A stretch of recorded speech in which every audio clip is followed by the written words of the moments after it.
నమస్తే, welcome to సత్యగ్రహి. నేను శివాని. తెలంగాణలో హైడ్రా పేరు వింటేనే అక్రమార్కుల గుండెల్లో కాదు, సామాన్య ప్రజల గుండెల్లో గుబులు పుడుతుందనేది అందరికీ తెలిసిన విషయమే. జేసీబీలు పట్టుకొని ఎంట్రీ ఇస్తే క్షణాల్లో భవనాలు నేలమట్టం అయిపోవాల్సిందే.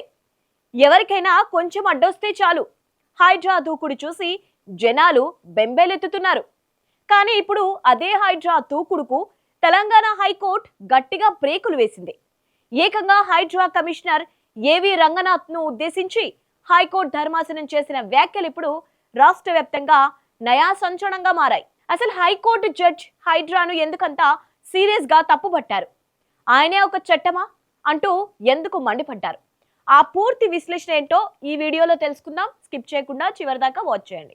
అసలు ఈ వివాదం ఎక్కడ మొదలైందంటే మేడ్చల్ మల్కజ్గిరి జిల్లాలోని లోతుకుంట గ్రామాల్లోని సర్వే నంబర్ 1-2లోని 40 ఎకరాల భూమిలో హైడ్రా చేపట్టిన కూల్చివేతలపై శాంతా శ్రీరామ్ కన్స్ట్రక్షన్స్ సంస్థ కోర్టు ధిక్కరణ పిటిషన్ దాఖలు చేసింది.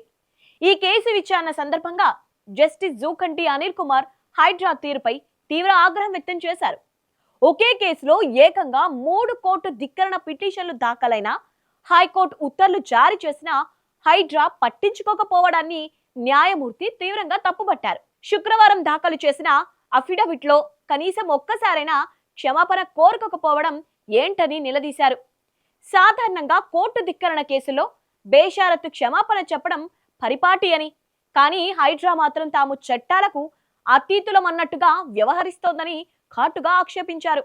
విచారణ సందర్భంగా హైడ్రా అధికార పరిధిపై జడ్జి సంధించిన ప్రశ్నలు, చేసిన కామెంట్స్ చూస్తే ఎవరికైనా మైండ్ బ్లాక్ అయిపోవాల్సిందే.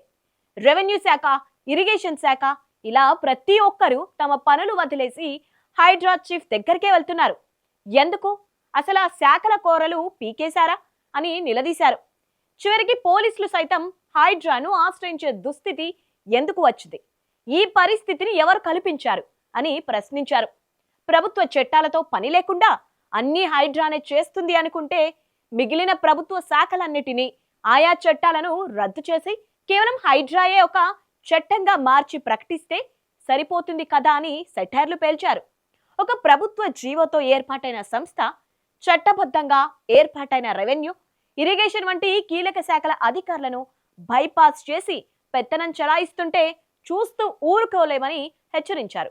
కేవలం విమర్శలతో ఆగకుండా హైడ్రా కమిషనర్ రంగనాథ్ తీరును హైకోర్టు తీవ్రంగా తప్పుపట్టింది. హైడ్రా చీఫ్ రంగనాథ్ తనను తాను అన్నిటికీ అతీతమైన వ్యక్తిగా భావిస్తున్నట్లున్నారు.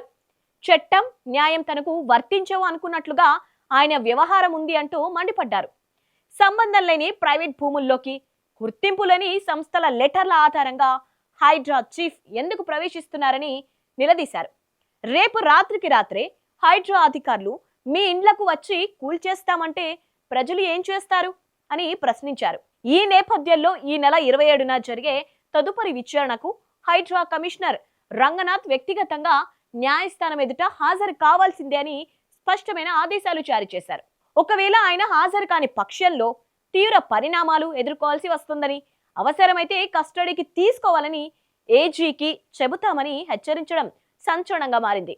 మొత్తానికి చూస్తే అక్రమ నిర్మాణాలను కూల్చడంలో హైడ్రా దూకుడును ప్రజలు మెచ్చినప్పటికీ చట్టాలను, కోర్టు ఆదేశాలను ఉల్లంఘిస్తూ వెళ్తే న్యాయస్థానాలు ఎట్టి పరిస్థితుల్లోనూ ఉపేక్షించవని ఈ తీర్పు స్పష్టం చేస్తోంది. ఏజీ ఇచ్చిన హామీపై గౌరవంతో ఇన్నాళ్లు వదిలేసిన కోర్టు ఆదేశాలను బేఖతారు చేస్తే ఎంతటి వారైనా ఇబ్బందులు తప్పవని హైకోర్టు తేల్చి చెప్పింది. మరి ఈ నెల 27న కోర్టుకు వ్యక్తిగతంగా హాజరు కానున్న హైడ్రా కమిషనర్ రంగనాథ్ ఎలాంటి వివరణ ఇస్తారు? న్యాయస్థానం ఎలాంటి నిర్ణయం తీసుకుంటుంది? వేచి చూడాలి. మరి రంగనాథ్ అధికారులపై హైకోర్టు చేసిన వ్యాఖ్యలు కరెక్టేనా? మీకేమనిపిస్తోంది? మీ అభిప్రాయాన్ని కింద కామెంట్ సెక్షన్లో ఖచ్చితంగా తెలియజేయండి. ఈ వీడియో నచ్చినట్టయితే లైక్ చేయండి, షేర్ చేయండి. ఇలాంటి ఇంట్రెస్టింగ్ అప్డేట్స్ కోసం మా ఛానల్ని ఇప్పుడే సబ్స్క్రైబ్ చేసుకోండి.